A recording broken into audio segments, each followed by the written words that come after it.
I now give the floor to Mr. Tom Fletcher.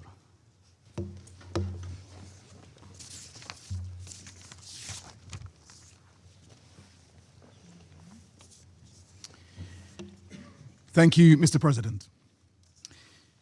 In 2025, at least 326 humanitarians were recorded as killed across 21 countries, bringing the total number of humanitarians killed in 3 years to over 1,010. We recognize, grieve, and honor each of our 326 colleagues, and we commit the work ahead to their memory. Of those over 1,000 deaths, more than 560 were in Gaza and the West Bank, 130 in Sudan, 60 in South Sudan, 25 in Ukraine, and 25 in DRC. That number, over 1,000, compares to 377 recorded as killed globally over the previous 3 years. So that's almost tripling the death count. This is not an accidental escalation. It is the collapse of protection. These humanitarians were killed while distributing food, water, medicine, shelter. They died in clearly marked convoys and on missions coordinated directly with authorities. And too often, they were killed by member states of the United Nations. Mr. President, humanitarians know we face risks. It is the nature of our work, the places in which we operate. These deaths are not because we are reckless with our lives. They are because parties to the conflict are reckless with our lives. So, on behalf of over 1,000 dead humanitarians and their families, we ask why. Is it because the world no longer believes in SCR 2730, in which you spoke just a couple of years ago with such moral urgency about ending violence against humanitarians?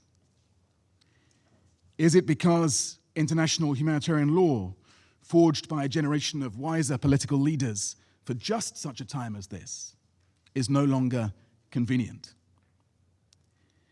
Is it because it is more important to protect those designing, selling, supplying, and firing lethal weapons, including drones, cyber tools, artificial intelligence, than protecting us? Is it because those killing us feel no cost for their actions? How many were prosecuted? How many of their leaders resigned? On how many investigations did the UN Security Council insist? Were you ever selective in your outrage? Or is it because member states see these numbers as collateral damage, part of the fog of war? Or worse, are we now somehow seen as legitimate targets? And perhaps the most chilling question, if these deaths were preventable, why then were they not prevented? Mr. President, over 110 member states have chosen to act together through the political declaration on the protection of humanitarians. Yet across multiple crises, humanitarians are not just being killed. Our action is being restricted, penalized, delegitimized. We are told where not to go, whom not to help. We are harassed or arrested for doing our job. And we are lied about. And those lies have these consequences. And of course, when humanitarians are harmed, aid often stops. Clinics close. Food doesn't arrive. In Yemen, 73 UN and dozens of NGO personnel remain arbitrarily detained by the Houthis. In Afghanistan and Yemen, women humanitarians are prevented from doing their jobs. In Gaza, Israel restricts UN agencies and international NGOs. In Myanmar, insecurity and access constraints cut off aid to over 100,000 people in a single month. And in Ukraine, Drone attacks have forced aid groups to pull back from frontline communities. In all these cases, the results of the deaths of humanitarians is too often the death of hope for millions who rely on them.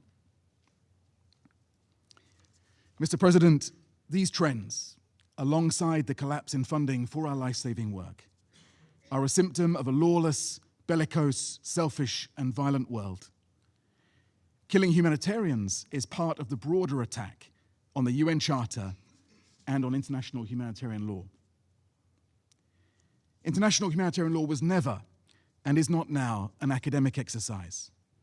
In honor of our colleagues killed, and in solidarity with those now risking their lives, we ask you to act with much greater conviction, consistency, and courage. Mr. President, I normally conclude with 3 asks of this Council, but it seems somehow insulting to over 1,000 colleagues killed to echo back to you the commitments of SCR 2730, protection, integrity, accountability. We come here not to remind you of these commitments, but to challenge you to uphold them. Because if we cast aside these hard-won principles, then the integrity of this Council and the laws we are here to protect die with our colleagues. Thank you. I thank Mr. Fletcher for his briefing. I give now the floor to Mr. Gerald Minshew.